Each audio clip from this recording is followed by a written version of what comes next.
Hi, this is Christy Tobitz, and this is a video I created for Newton's Nook Designs. I'm guest designing for them for the month of February. I'm going to show you how I made this cute little card. It's watercolor based. So I used this new set. It's coming out in February, and at the time I'm recording this video, this cute little bear doesn't have a name. I did speed up this video too. I really don't work this fast. I just sped it up so it didn't last forever. So I used the watercolor paper and I stamped the little guy. I used the bear. I stamped him in Versamark, and now I'm using white embossing powder to cover him up.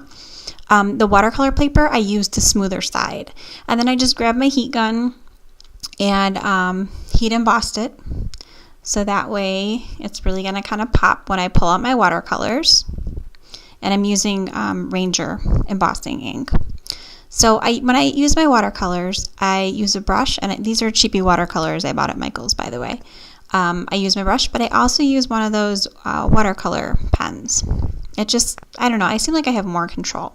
So I use a mini mister, and I just kind of spray it in my little mixing tray there. And I have found that, and I think this is the way that you're supposed to watercolor, the more you build, the nicer it is. So you want layer upon layer upon layer. So I also keep a paper towel off to the side, and I'm constantly dabbing on it just so I have the right amount of water, because too much water or too little water doesn't work. If you have too much, it oversaturates, and you don't have enough, you don't get that really nice watercolor look that everyone likes. So back in the day when I went to art school, I used to really enjoy watercolors, and for whatever reason, I could just pick up a brush and paint, and they come out great. And I stopped doing it for maybe like 10 years, and I picked up watercolors, and I was like, I don't know what to do. So I kind of had to reteach myself how to do it. Now, this brush that I'm using is like a cruddy brush. It's nothing special. I know the better quality products you use, the easier it is, so I kind of make it difficult on myself, I guess.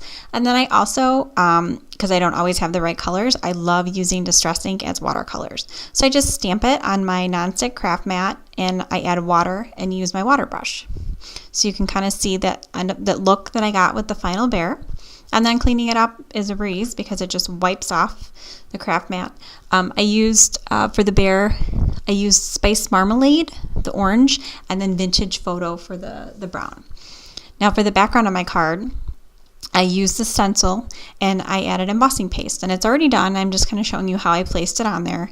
I used washi tape to hold it down, and then I used this embossing paste, the white, not the translucent, it was the white, and I just used a palette knife and stick it on there. And you just have to make sure to wash off your stencil immediately, otherwise it sticks on there.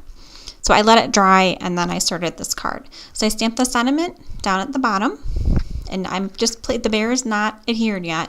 I just kind of have him on there so I know what I'm going to do. And I'm going to go back with my watercolors again, and I'm going to watercolor over some of the stars that I use the embossing paste with. So I'm just kind of going in lightly, kind of just adding paint and water over the stars, and then taking the water brush and kind of blending it into the paper. Now this is not watercolor paper, this is regular cardstock, so it buckles a little bit more. So you have to be careful with how much water you're going to use. The more water you use, the more it's going to buckle. It's not going to soak in the way that watercolor paper soaks in. I've found this out the hard way in the past. And then I take my heat gun. That kind of helps with the buckling. I've noticed that if you also heat up the back, it's a little bit more even. So then, besides the watercolor, I'm also going to use this gray or gold spray mist that I have.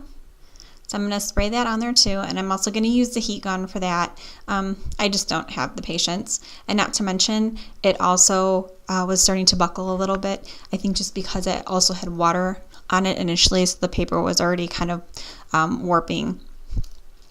So I just heated it, and then actually when I finished this card, I put it underneath something overnight. So I adhered the bear with Pop Dots. After adding these sequins, I add sequins, and I have some Xyron dots, and those are like the perfect size. And then when I adhered the card down, I actually used, I didn't use Pop Dots because that seems to like show the buckling a little bit more, I just use a regular tape runner, and it was like a heavy duty one, so that way it really, really holds down. So here I'm adhering my sequins, and I tried not to use anything too bright. I wanted to keep this whole card really soft, which is not my normal style. I kind of went out of the box on this one. I usually use bolder colors, so this one was a little bit different, but I'm adhering the little bear, and he was fussy cut out. It was super quick, super easy to do. He's so cute. So I'm just going to stick him on, and then I ink the edges using Delicata Golden Glitz.